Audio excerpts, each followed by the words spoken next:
ভোটে লড়তে চায়নি বলছেন দিলীপ। ২৬-এর আগে সন্ন্যাসীর সুর ঘোষের গলায়। বঙ্গ বিজেপির দাপুটে নেতা দিলীপ ঘোষ এখন অনেকটাই একঘরে। দলের অন্দরে যে তিনি গুরুত্ব হারিয়েছেন তা বলার অপেক্ষা রাখে না। এসবের মাঝে দিলীপের কণ্ঠে সন্ন্যাসীর সুর। তিনি কোনোদিনই ভোটের লড়াইয়ে সামিল হতে চাননি বলেই দাবি করলেন দিলীপ। ২৬-এ কি করবেন? দিলীপের জবাব, কেউ সারা জীবন রাজনীতি করে না।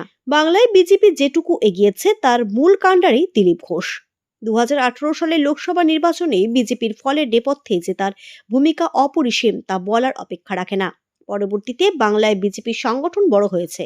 শুভেন্দু অধিকারীর মতো বড় মাপের নেতারা দলে যোগ দিয়েছেন। তারপর থেকেই নব্য পুরনো দ্বন্দ্ব প্রকট হয়েছে। সেই থেকেই দিলীপের সঙ্গে দূরত্ব বেড়েছে দলের। কার্যত কোণঠাসা হয়েছেন দিলীপ। তা নিয়ে প্রকাশ্যে অভিমানও প্রকাশ করেছিলেন।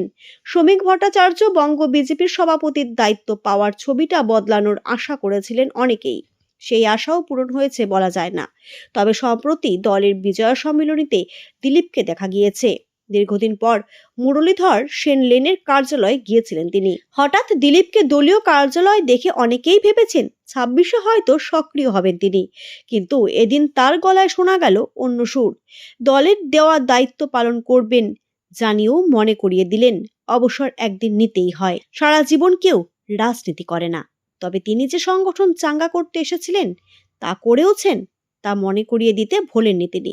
প্রাক্তন সাংসদের কথায়, কোনোদিনই ভোটে লড়তেই চাইনি, দল বলেছিল তাই লড়েছি, আমি সংগঠনের কাজ করতে এসেছিলাম, তা করেছি।